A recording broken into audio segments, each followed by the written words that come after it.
एक रूपक दे रहा हूं, है बसपा का वोट भाई, जब हम कांग्रेस का वोट कहीं कहीं गया ना, वैसे बसपा का जहां जहां जाएगा उसके दो रास्ते मुझे दिखते हैं।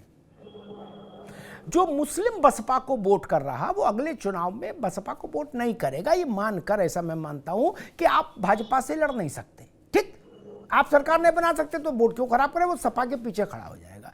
लेकिन जो दलित हटेगा मायावती जी के पास से, वो भाजपा ले गई और बाकी ले जाएगी, ठीक।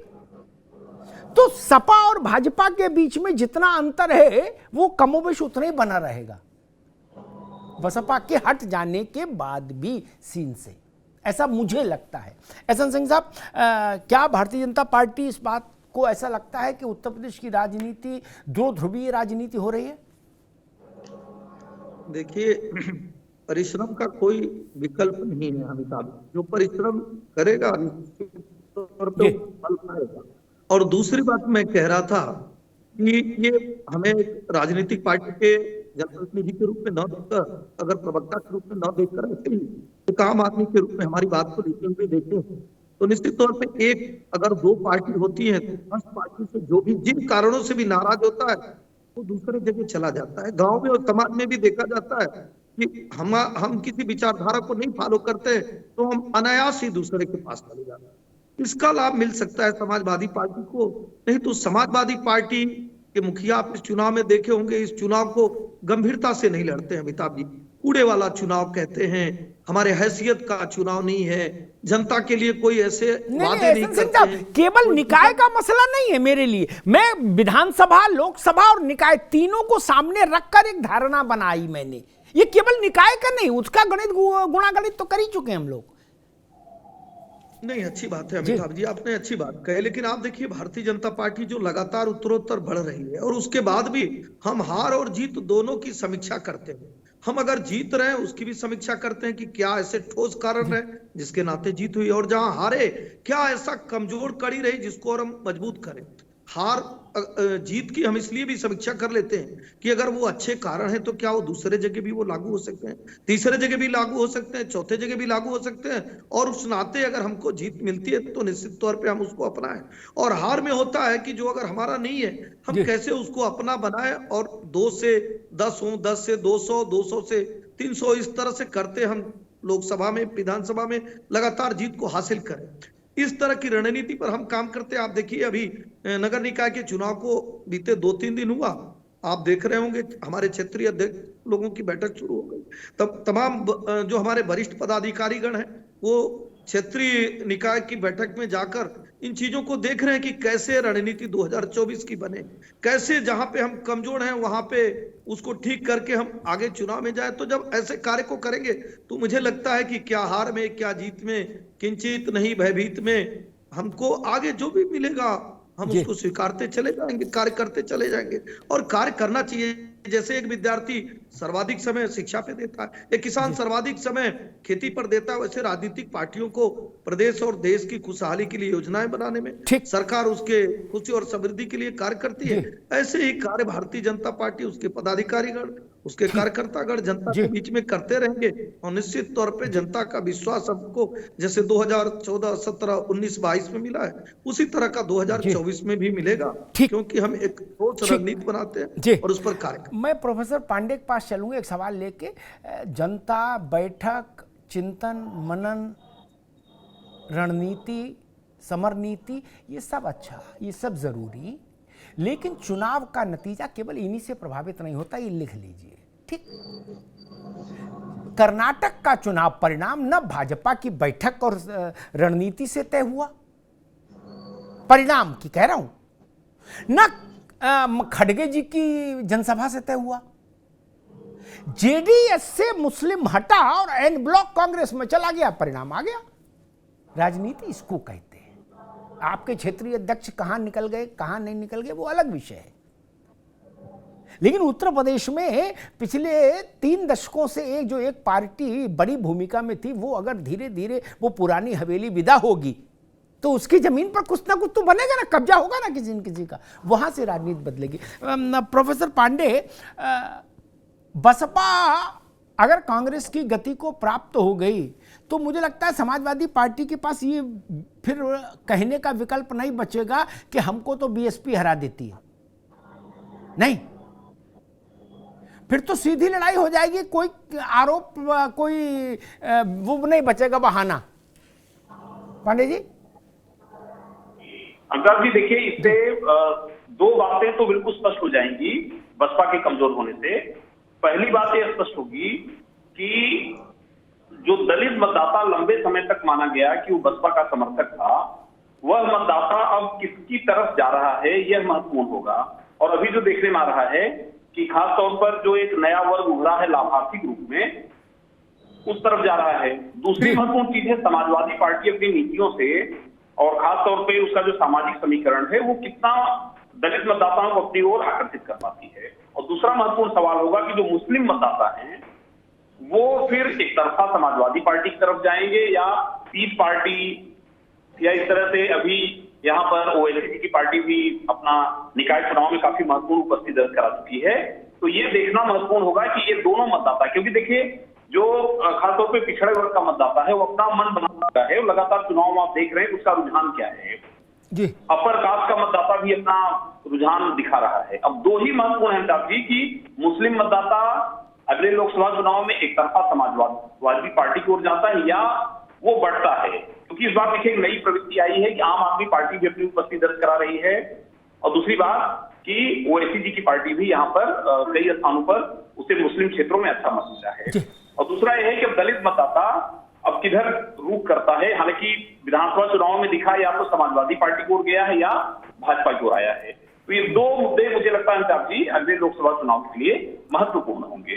जी करदम साहब, आपको क्या लगता है जो एक दौर में 26-27% वोट तक शायद मेरे ख्याल से बसपा पहुंची थी, वो वोट अब जब धीरे धीरे बट रहा है प्रसाद की तरह है, तो वो कहाँ जा रहा है या कहाँ जाएगा भविष्य में? क्योंकि मान लीजिए कांग्रेस की स्थिति में बसपा आ गई, 1%, 2%, 3%, 4% वोट के दायरे में रही, तो वो तो फिर ठीक है, ओम प्रकाश राजभर की पार्टी से थोड़ा बेहतर मान लो, ठीक। तो ये जो वोट जाएगा ये शून्य में तो जाएगा नहीं। आपकी नजर में, आपकी सोच में ये वोट कहाँ जाता दिखता है, बीजेपी की तरफ या समाजवादी पार्टी की तरफ? देखिए अभी कुछ तस्वीर मुझे स्पष्ट नहीं दिखाई दे रही जी। कारण ये है कि जो बसपा को जो वोट जा रहा है, पहले भी जाता रहा और विशेष रूप से अब इतनी गिरावट आने के बाद में भी यदि 8-9% वोट बसपा को जा रहा है तो ये वोट मायावती के लिए नहीं जा रहा। ध्यान से सुन लीजिए आप इस चीज को, ये ना तो मायावती के नाम पर जा रहा है, ना उनकी वजह से जा रहा है, ना बसपा की नीतियों की वजह से जा रहा है, ना बसपा के कार्यों की वजह से जा रहा है। ये वोट एक सेंटीमेंट को जा रहा है और वो सेंटीमेंट है नीला झंडा, हाथी का निशान। क्योंकि बाबा साहब अंबेडकर ने जब अपनी रिपब्लिकन पार्टी बनाई थी उसका नीला झंडा था और हाथी का निशान था चुनाव का। तो ये जो दलित समाज के अंदर एक सेंटिमेंट जुड़ा हुआ है बाबा साहब अंबेडकर के साथ में, अंबेडकरवाद के साथ में, तो ये नीले झंडे को देखते ही उनके अंदर वो भावना आती है और वो उस सेंटिमेंट को वोट दे रहे हैं। ये सेंटिमेंट टूटा और टूटने का ये असर हुआ कि वो चीजें बिखराव आई। लेकिन अभी भी जो वोट है अब ये कहां जाएगा अभी कहना मुश्किल है। लेकिन जिस कांग्रेस को हम ये देख रहे हैं 2% पर आ गई और अभी पिछले दिनों की जो राहुल गांधी की जो भारत यात्रा के दौरान जो चीजें देखने को मिली और जो कर्नाटक के विधानसभा चुनाव के बाद जो चीजें आई, तो मुझे लगता है कि ये जो वोट बैंक जाएगा ये जरूरी नहीं है कि भाजपा में चला जाए, जरूरी नहीं है कि सपा में चला जाए, ये बटेगा। इसका कुछ वोट बैंक मुझे लग रहा है कांग्रेस को भी जाएगा और हो सकता है ये जो अगले अभी विधानसभा के चुनाव कुछ राज्यों में होने वाले हैं उनके बाद तस्वीर साफ होगी कि लोग यहाँ कितना जाएगा। दूसरा ये कि बसपा के पास अभी तक तो बसपा ने कोई तस्वीर अपनी बनाई नहीं है कि उनका क्या प्रोग्राम है, अगले 1 साल तक उन्हें क्या करना है। वे दूसरे राज्यों की विधानसभा को हम छोड़ दें, 24 के लोकसभा चुनाव में उनकी क्या रणनीति होगी, उन्होंने क्या तय किया है, कितना काम वो किस तरह से, उनकी योजना उनकी कहां कहां तक पहुंचने की है, अभी उनके पास कहीं कुछ खाका नहीं है। इसलिए वोट तो ये कहीं ना कहीं डाइवर्ट होगा, इसमें बढ़ने की संभावना तो मुझे भी कहीं नहीं लग रही है। लेकिन ये बटेगा जरूर, कुछ भाजपा को जाएगा, कुछ सपा को भी जाएगा, कुछ कांग्रेस को भी जाएगा, लेकिन कितना कहां जाएगा ये अभी कहना बहुत मुश्किल है। ये मुझे लगता है अगले राज्यों के चुनाव के बाद स्पष्ट होगी। ठीक बात है। वोट जाता है जब भी ऐसा बिखराव होता है तो मंदिर के बाहर प्रसाद भी बंटता है तो पूरा लड्डू न सही बूंदी तो हाथ में आती है सबके थोड़ी थोड़ी, इसलिए वो कोई इतना बड़ा इशू नहीं, लेकिन उससे राजनीति नहीं बदलती। मैं बहुत विनम्रता के साथ कहूं, मान लीजिए कांग्रेस को कहीं 600 वोट मिला, बसपा के वोट से कुछ आ गया तो 675 मिल गया, 75 वोट का बढ़त हो गई कांग्रेस को उस सीट पर, उससे परिणाम राजनीति तो प्रभावित नहीं होती ना। मेरी छोटी समझ ये कहती है, कीर्ति भाई आपके पास आ रहा हूं, उत्तर प्रदेश में जितने भी जातीय समूह हैं, बड़ी सीधी बात कहता हूं बिना आवरण के, और जितने भी धार्मिक वो हैं विभाजन हैं, उन सबके लोगों की दृष्टि इस बात पर रहती है कि मेरे वोट से सरकार बनेगी कि नहीं, ठीक, या जिस पार्टी के साथ हम हैं वो पार्टी सरकार बना सकती है कि नहीं। मान लीजिए मैं पूरे तन मन धन से सपोर्ट करूं तो सरकार बनेगी कि नहीं। इस कसौटी पर माफ करिएगा, बसपा और कांग्रेस दोनों बहुत पहले आउट हो चुके, ठीक। घनघोर दलित, अमिताभ तिवारी जी हमारे साथ जुड़ गए, उनका बहुत स्वागत। घनघोर दलित, करदम जी, छोटा दलित नहीं, घनघोर दलित, दिन भर बाबा साहब का स्मरण करने वाला, क्या, और उनकी किताबें पढ़ने वाला, उससे भी मैं पूछता हूं तो वो कहता भैया अब सरकार तो नहीं बनती कभी, अब नहीं लग रहा, क्या। और घनघोर मुसलमान, 5 टाइम का नमाजी, मैं पूछता हूं सरकार तो वो कहता भैया मुश्किल तो सपा की भी है, सरकार तो इनकी भी बनती नहीं दिख रही, लेकिन जो कुछ लड़ाई में है यही है, क्या, और हम लोगों के लिए तो फिर यही बचते हैं, और कौन बचता है, क्या। सच्चाई ये है करदम जी, ठीक। हर आदमी जानता है मेरे वोट देने से अगर कुछ, इसका एक उदाहरण दूं फिर मैं अमिताभ तिवारी के पास चलूंगा। पश्चिम बंगाल में वामपंथी पार्टी सबसे बड़ा वो था, उन्होंने 32 साल बाद शासन किया। जिस दिन बंगाली बाबुओं को ये लगा कि अब वामपंथियों को वोट देने का मतलब बेकार हो जाएगा वोट, क्या, उनका बिस्तर गोल कर दिया कि नहीं कर दिया। उनसे बड़ी पार्टी थी किसी के पास, क्या नहीं ना। 32 साल ज्योति बाबू चीफ मिनिस्टर है, इसलिए भाई साहब ये सब नहीं चलता, सरकार बनाने की रेस में हो कि नहीं। इसलिए मैंने कहा बाइपोलर, 2 ही पार्टियां हैं सरकार बनाने की रेस में, भाजपा और सपा, उनके बीच में अंतर हो सकता है काफी, लेकिन लड़ाई मोई। अमिताभ तिवारी जी, आप लेट जुड़े, हम आरंभ में आपकी प्रतीक्षा कर रहे थे। मसला है कि क्या देश के सबसे बड़े सूबे की राजनीति सैद्धांतिक तौर पर ना सही, सैद्धांतिक तौर पर होगी भी नहीं, लेकिन व्यवहारिक तौर पर बाइपोलर होती जा रही है। सैद्धांतिक तौर पर तो अभी लोग मेरी बात काट देंगे कि पीस पार्टी भी है, लोक दल भी है, जनता दल भी है, फलाना दल भी है, ढिकाना दल भी है, लेकिन प्रैक्टिकली क्या बाइपोलर हो रही है अमिताभ जी? नहीं, अगर आप देखेंगे तो आज की डेट में ऑलमोस्ट सारे राज्यों में ही बाइपोलर स्थिति है जी। केरल में भी भाजपा के वोट शेयर आते हैं, एक भी एमएलए नहीं है। बसपा का वोट शेयर आ रहा है, 1 एमएलए है। जनता दल सेकुलर का क्या हाल हुआ हमने देख लिया, ठीक है। बिहार में भी जितनी पार्टियां हैं वो 2 धड़ों में बटी हुई है। जब हम बाइपोलर कहते हैं तो बाइपोलर अलायंस की भी बात कर रहे हैं, जी हाँ, यूपीए और एनडीए। स्टेट दर स्टेट आपके साथ में डिस्कस कर लूंगा।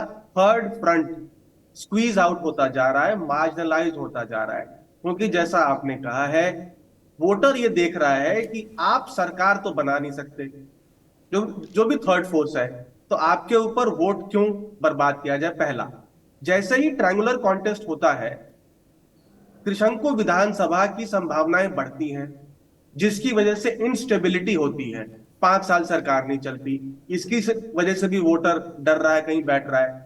और जो क्षेत्रीय दल तीसरा फोर्स है, जैसे बसपा है, जनता दल सेकुलर है, या और भी पार्टीज है, ये आज की डेट में एक ही समुदाय या कम्युनिटी को टारगेट करती है, जिसकी वजह से इनके पास कोई एक एक्सपेंडेड वोट बैंक नहीं बच गया है आज की डेट में।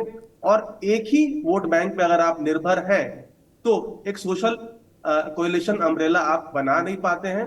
और जो पहले जिनके पास था भी, जैसे बसपा के पास पहले था ब्राह्मण, दलित और मुस्लिम का एक कॉम्बिनेशन था, लेकिन मुस्लिम समाजवादी पार्टी के पास चला गया और ब्राह्मण चले गए भाजपा के पास। और चौथा और मोस्ट इंपॉर्टेंट रीजन है कि most of the regional parties आज की डेट में फैमिली कंट्रोल्ड पार्टीज हैं, जिनके पास बहुत सारे के पास कोई एक्चुअल सक्सेशन प्लान नहीं है। जैसे बसपा के पास ही नहीं है, बीजेडी के पास नहीं है, जेडीयू के पास नहीं है।